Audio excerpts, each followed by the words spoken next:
Good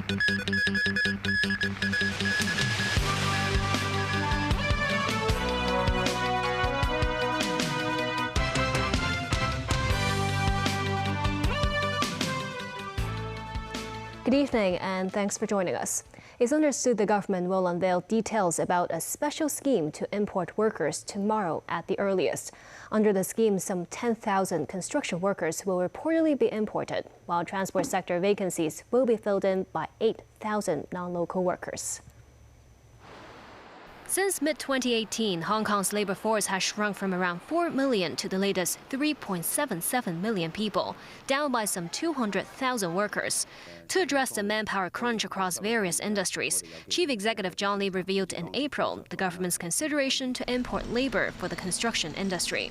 Reportedly, details will be hammered out on Tuesday at the earliest. The construction sector will import at least 10,000 workers. Some 8,000 non-locals will fill in transport-related vacancies. They include minibus and coach drivers, as well as the frontline staff at Hong Kong International Airport. No plans yet for importing taxi drivers.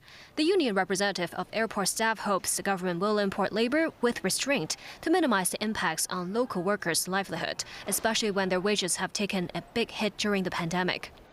Some of our laborers is decreased their salary more than 50%. Now, if government let the labor go into Hong Kong market, the salary may not increase much as they want. He said the government can first consider importing workers for jobs grappling with more strained staffing, including airline food catering and boarding services. Welcoming the government's move is Eddie Lam, president of the Hong Kong Construction Association. 原則上咧，我哋同意嘅。 He estimates there will be a shortfall of 40,000 workers in 2027, and the migrant workers could relieve the situation. He also urges the government to offer support regarding the accommodation of non-local labor, such as the provisions of dormitories. 有一個人手比例嘅要求啦。 Meanwhile, lawmaker Lam Chung-sing from the Federation of Hong Kong and Labor Unions worried about the new program's lack of gatekeeping on non-local hires. This, as the new scheme, unlike previous ones, could bypass the labor representatives at the Labor Advisory Board without the need to seek approval in a case-by-case scrutiny. He also hopes the government will put in place a staff ratio between local and non-local workers for clearer guidelines. Police revealed more details today on last Thursday's knifing case in Ngau Chi Wan. Police arrested a 27-year-old suspect who is believed to have slashed a woman because of personal grudges. The man was apprehended in Sham Shui Po yesterday. Police investigations show the Vietnamese suspect bought the cleaver knife an hour before the attack and allegedly waited near Choi Hong MTR station for the victim to finish work. The 43-year-old woman who was injured is the manager of a vegetable stall where the suspect used to work. The suspect was earlier fired by the greengrocer. Police said the suspect has no history of mental illness. A woman accused of smothering her 3 daughters to death in Sham Shui Po appeared in court today. The case has been adjourned until the 26th of this month, pending a psychiatric report. The 29-year-old woman of Indian descent was taken by police to the Kowloon City Magistrates Court this afternoon to face 3 counts of murder.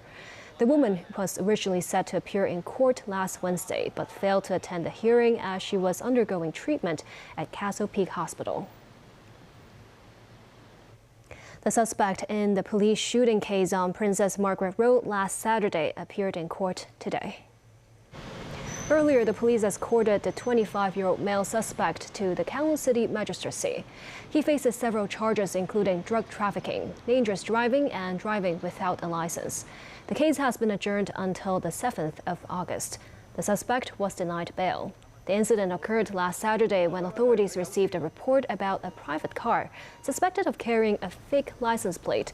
Police intercepted the vehicle outside the Hung Hom police station when the suspected vehicle suddenly reversed and crashed into another vehicle before ramming into one of the pursuing police cars. 2 officers opened fire at the vehicle after several failed warnings and later found suspected cocaine inside the car.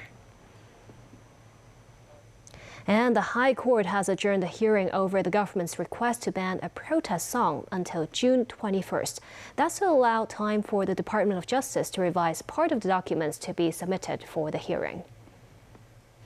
Last week, the Department of Justice filed an unprecedented legal bid for injunctions against the tune Glory to Hong Kong.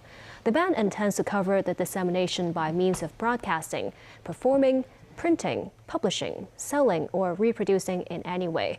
The proposed ban targets anyone who intends to commit a secessionist or seditious act.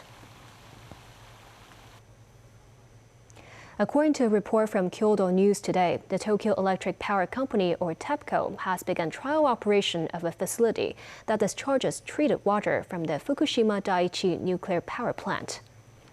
Once filled with seawater, the tunnel will guide treated water from the plant to a point about 1 kilometer offshore. Tepco said the tunnel will be filled with some 6,000 tons of seawater by around noon on Tuesday. The water release system is almost completed except for a reservoir that will store treated water before its release. The utility plans to complete all construction work by the end of this month. Residents of Japan and the international community have long expressed opposition and concerns over the plan to discharge radiation-contaminated water to the Pacific.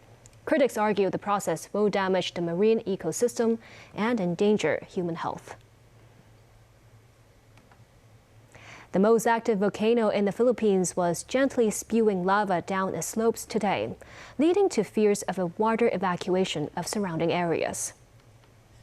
Over 12,000 people have already moved from farming communities within a 6-kilometer radius of the Mayon Volcano, but thousands more remain in the permanent danger zone below Mayon.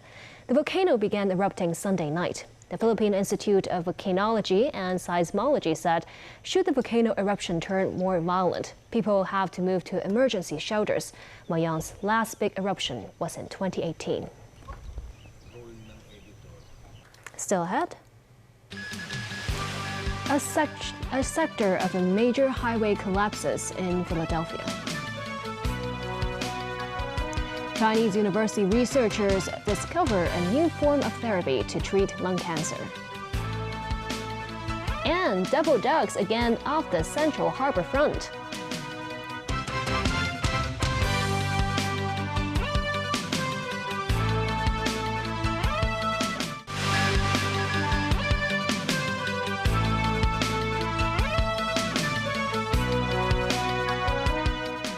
Welcome back. A section of an interstate highway collapsed in Philadelphia after a tanker carrying gasoline caught fire underneath an overpass.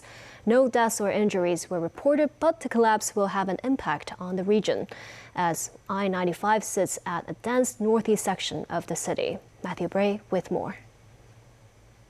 An elevated section of northbound Interstate 95 collapsed early Sunday after a truck carrying a flammable liquid, later said to be gasoline, caught fire on a ramp underneath it.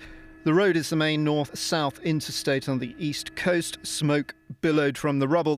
The northbound lanes were destroyed and the southbound lanes compromised by heat from the fire. Preliminary reports indicate that a commercial truck carrying a petroleum-based product was the source of the fire. We're still working to identify any individual or individuals who may have been caught in the fire and the collapse.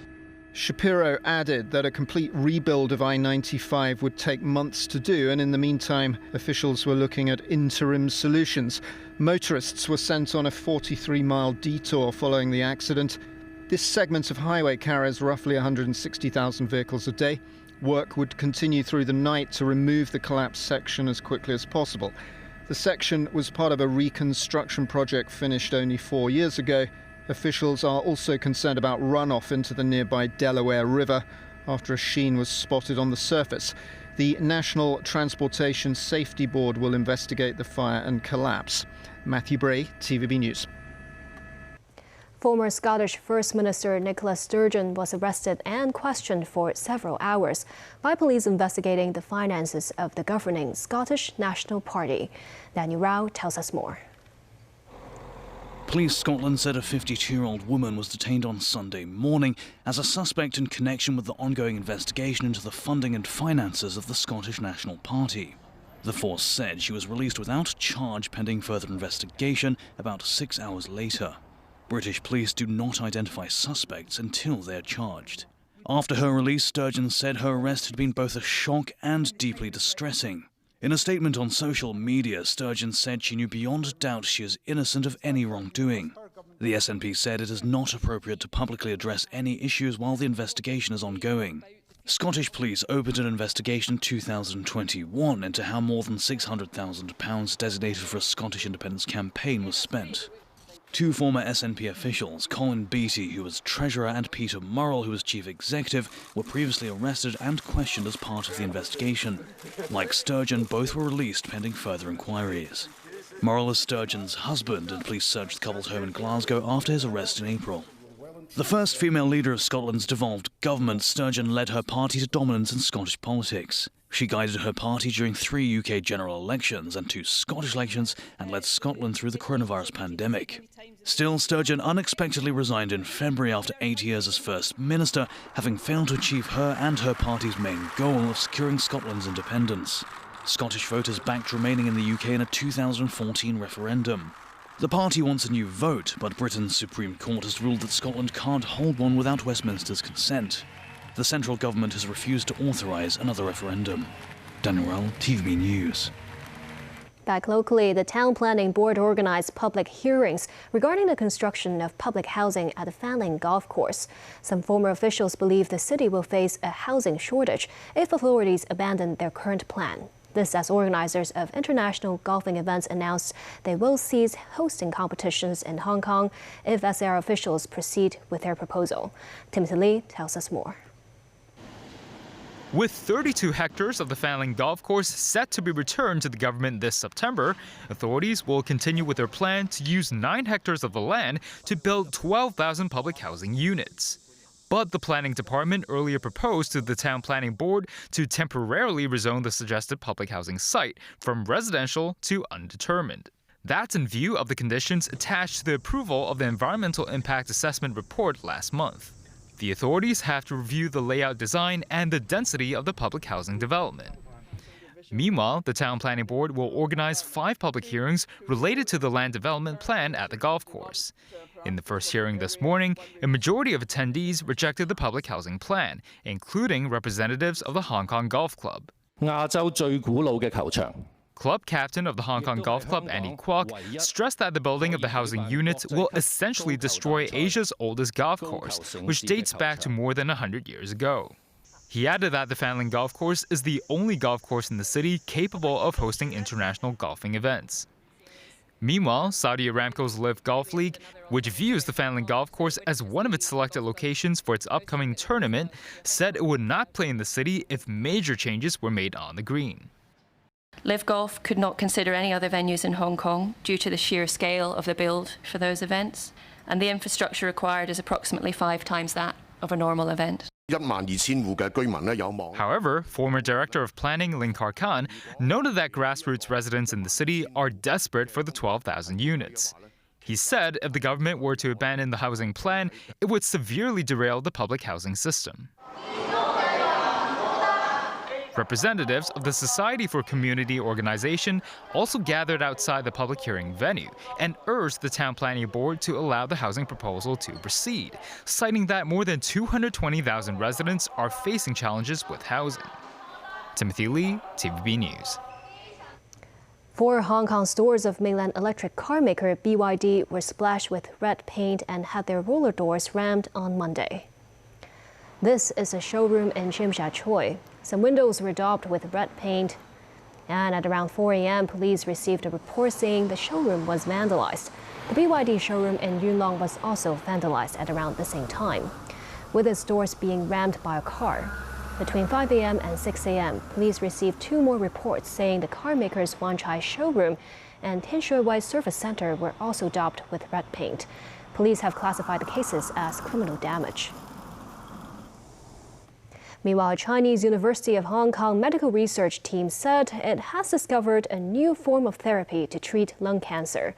The treatment uses gene editing technology to enhance the anti-cancer capacity of neutrophils, immune cells that are the most abundant in human blood. Mimo Sangai with more. In Hong Kong, lung cancer kills around 4,000 people a year, more than any other form of cancer. Currently, there are multiple ways of treating the disease, including checkpoint inhibitors, a type of immunotherapy, While such a treatment is common, it can only benefit 30% of lung cancer patients. Nonetheless, the CUHK medical research team has discovered a new generation of immunotherapy using neutrophils, white blood cells found in human blood that defend the body against microorganisms and viruses. The team discovered an immunoregulatory molecule SMAD3 within the cells that suppress the anti-cancer capacity of neutrophils. Researchers then applied genetic editing technology to remove SMAD3, with results showing that lung cancer growth can be prevented. While the team has already conducted trials on mice, experts said they face different challenges before the treatment can be practiced on humans. Now, I think the challenge is really to try to translate this into clinical practice. I think to begin with, it is very important for us to make sure that this type of therapy is safe for humans. And we need to ensure that the process, both the manufacturing process as well as the clinical trial process, is up to international standards. I think secondly is we need to find the right treatment strategy. Should we be targeting early stage disease or should we be targeting late stage disease? Hopefully, if everything is smooth, in science nothing is ever really smooth, but if it is smooth, then maybe we're talking about 5 to 8 years where we can hopefully be able to see this into clinical practice. The research team said they don't expect the new discovery will replace other current anti-cancer therapies. Rather, they hope to provide an effective treatment option for patients. Mimosa TVB News. The previously deflated giant rubber duck has been brought back to life and greeted the public again at the Central Harbourfront. That's after a 2-day break for checks and repairs. All pumped up, the 18-meter yellow duck reunited with its buddy, much to the delight of locals and tourists alike. The duck was deflated on Saturday by its organizer, which found parts of its surface had tightened up under Hong Kong's sweltering weather. The studio behind the Double Ducks exhibition said the unsettled weather is expected to linger for the next few days, and they have come up with contingency plans in case of any accidents. In tandem with the floating exhibits, the yellow ducks are also taking flight in the air. Apart from adorning cable cars on Lantau Island, some yellow duck-themed installations also took over Ngong Ping Village on Lantau Island. A Hong Kong student was allegedly assaulted by his roommate at a UK boarding school. Blundell School in Tiverton was where the alleged assault happened. According to British media outlets, a 16-year-old boy used a hammer to attack a teacher and 2 students. A Hong Kong student was among the injured. The suspect is now charged with suspicion of causing grievous bodily harm with intent. An educational consultant believes the incident is exceptional, saying Britain can protect the safety of Hong Kong students. Yeah, I've spoken to parents currently at the school, and they're unhappy. They're unsettled, but I wouldn't say they're nervous. They're of the opinion that this is a one-off case. It's not something that happens regularly, and that there shouldn't be anything for them to be worried about. And that's the news. Thank you for watching.